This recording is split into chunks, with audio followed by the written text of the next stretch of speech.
Bismillahirrahmanirrahim. Assalamualaikum warahmatullahi wabarakatuh. Sebelumnya, izinkan saya perkenalkan diri. Nama saya Aulia Fadli Hadian Setiawan dengan NIM 17066230068 dari kelas S1 Akuntansi B. Di sini saya akan menjelaskan terkait pengaruh persediaan dan penjualan terhadap profitabilitas perusahaan yang terdaftar di IDX di sektor energi papan utama di tahun 2022. Kenapa saya mengambil kedua variabel ini?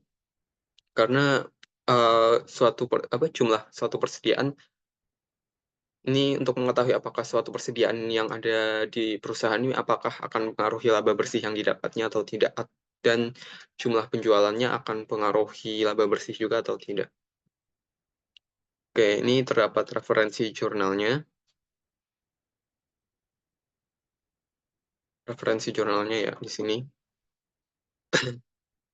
Ini udah saya masukkan data-datanya. Kita langsung lagi kan dilakukan uji hasil dilakukan regresi linear berganda ya. Ini untuk beberapa hasilnya. Output residual output. Ya, dari hasil regresi linear berganda ini didapatkan nih dari data koefisiennya ini didapatkan dapat dibuat persamaan ya. Ini ke regresi berganda yaitu ini. Y sama dengan min 6901 kurang 1,557 X1 ditambah 0,3460. Jadi terdapat keterangannya nih ya. Nilai konstanta sebesar -6,9014797,55 menunjukkan bahwa apabila tidak ada nilai variabel independen, yaitu nilai persediaan sebagai X1 dan penjualan X2 adalah 0, maka laba bersih sebagai Y sebagai variabel dependen bernilai sebesar -69 ini. Kemudian yang B ini ada nilai koefisien regresi persediaan X1 sebesar -1,55 dan seterusnya, menyatakan bahwa pada setiap penambahan persediaan sebesar 1 kali memiliki pengaruh negatif terhadap penurunan laba bersih sebesar -690,14797 dengan asumsi tidak ada kenaikan pada penjualan. Kemudian yang C ini ada nilai koefisien regresi penjualan sebagai X2 sebesar 0,346 dan seterusnya, menyatakan bahwa pada setiap penambahan perputaran persediaan sebesar 1 kali memiliki pengaruh positif terhadap kenaikan laba bersih sebesar -69 ini yang nilai konstantanya ya. Dengan asumsi tidak ada kenaikan persediaan. Dan dilanjut ya dengan uji hipotesis statistik F atau simultan. Ini kita dari sini ya, uji hipotesis statistik T parsial. Ini dari p-value, ini p-value yang di sini ya. P-value yang di sini. Dari p-value dapat diketahui bahwa persediaan dan penjualan tidak memiliki pengaruh yang signifikan terhadap laba bersih. Ini ditunjukkan dengan p-value persediaan dan penjualan yang memiliki nilai lebih dari nilai signifikannya, yaitu 0,05. Di sini kan bisa dilihat ya, bahwa keduanya nilai p-value antara persediaan dan penjualan ini memiliki nilai yang lebih besar dari nilai signifikannya, yaitu 0,05.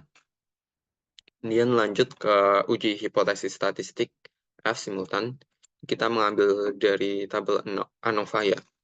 Dari ini untuk tabel ANOVA-nya, kita mengambil untuk signifikans F-nya ini ya.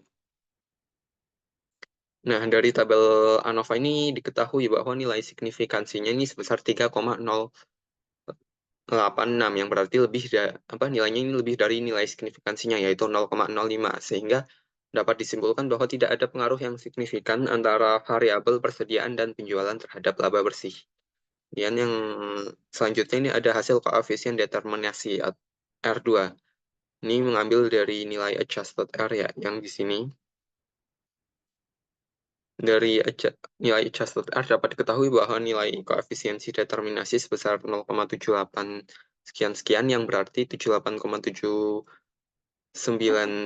ini saya bulatkan. Variasi laba bersih ini dapat dijelaskan oleh persediaan dan penjualan secara bersama-sama, sedangkan sisanya dijelaskan oleh variabel atau faktor lain.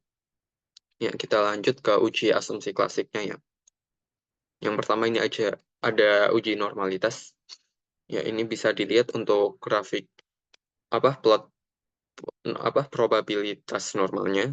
Jadi bisa dilihat ya, berdasarkan gambar di atas ini titik-titiknya ini nyebar dan nggak ngikutin garis diagonal. Garis diagonal ini biasanya miring sekitar 45 derajat ya. Tidak mengikuti garis diagonal sehingga dapat disimpulkan bahwa model regresi ini tidak memenuhi asumsi normalitas. Kemudian untuk uji multikolinearitasnya ini ada rumusnya ya, FIV 1/1 min R square. Ini untuk R square-nya ini sendiri di sini ya, 0,80. Kita masukkan rumusnya ke sini. Jadi apa? Dari perhitungan di atas ini didapatkanlah nilai VIF-nya ini sebesar 5,06 ini yang memiliki nilai kurang dari 10 sehingga dapat disimpulkan bahwa tidak terjadi multikolinearitas antar variabel independen yang digunakan dalam model regresi, atau dalam kata lain apa kedua variabel independen ini tidak memiliki pengaruh ya. Jadi saling bersifat independen. Kemudian ini selanjutnya ada uji heteroskedastisitas. Ini kita melakukan regresi lagi ya dari sini. ABS residualnya yang kita absolutkan dari nilai residualnya. Kemudian kita regresi dengan absolut residualnya ini sebagai nilai Y, dan untuk X1 dan X2-nya tetap sama. Nah, dari regresi tadi ini kita ambil nilai p-value-nya ya. Di sini dapat dilihat ya bahwa untuk dari pengujian heteroskedastisitas ini dapat diketahui bahwa p-value pada penjualan ini memiliki nilai yang lebih kecil dari taraf signifikansinya, yaitu 5%.